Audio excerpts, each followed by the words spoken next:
સુરત મહાનગરપાલિકાની ચૂંટણીમાં વિવિધ સમસ્યાઓને લઈને સત્તાધારી પક્ષનો વિરોધ કેટલાક વિસ્તારોમાં જોવા મળી રહ્યો છે.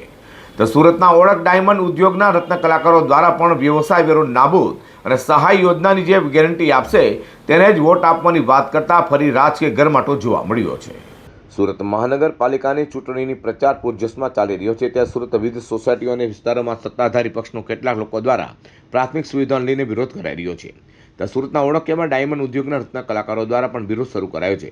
સુરતના રત્ન કલાકારો દ્વારા રત્ન કલાકાર સહાય યોજનામાં 26,000થી વધુ ફોર્મ ભરાયા છતાં હજુ સુધી સહાય ન મળી હોવાનું અને સાથે વ્યવસાય વેરો નાબૂદ કરવાની વર્ષોની માંગ સંતોષાર ન રહી હોવાનું પણ વાત કરી છે. જે પક્ષ વ્યવસાય વેરો નાબૂદી કરવાની ખાતરી આપશે તેને જ મત આપવાની તૈયારી બતાવી છે. જેને લઈને આ વખતે રત્ન કલાકારોનો મજાજ પરિવર્તન તરફ હોય તેવી ચર્ચા જોવા મળી છે. મારું નામ છે Bhavesh Tak, diamond worker union vice president.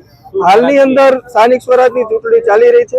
તમામ ઉમેદવારોએ પોતાના ઉમેદવારોને મેદાને ઉતાર્યા છે. ત્યારે 10 વર્ષથી અમે રત્ન કલાકારોના પ્રોફેશનલ ટેક્સ બાબતે રજૂઆત કરતા આવ્યા છીએ અને રત્ન કલાકારોના પ્રોફેશનલ ટેક્સ બાબતે સત્તાપક્ષને રજૂઆત કરી છે કે પ્રોફેશનલ ટેક્સ નાબૂદ કરો. જે 2400 રૂપિયા દર વર્ષે કપાય છે.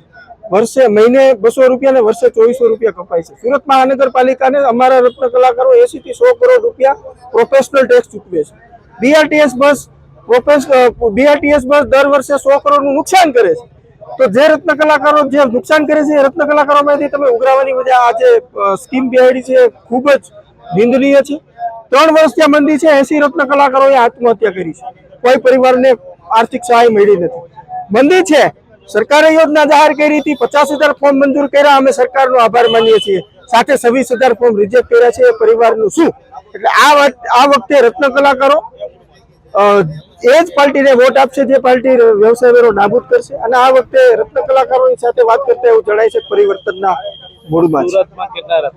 સુરતની અંદર વરાછા અને કતારગામ અને અન્ય જે વેલંજા વિસ્તાર ને મોટા વરાછા વિસ્તાર જોઈ તો 10 લાખ રત્ન કલાકારો આ સુરતની અંદર વસે છે અને આની પકડ સૌરાષ્ટ્રમાં પણ દેખાયા. ત્યારે હવે જોવું રહ્યું કે વર્ષોથી ભારતીય જનતા પાર્ટી માટે વિશ્વાસુ મતદાર એવા રત્ન કલાકારોએ પરિવર્તનની વાત કરતા આ વખતે ભારતીય જનતા પાર્ટી માટે ચૂંટણી જીતવી મુશ્કેલ હોય તેમ લાગી રહ્યું છે.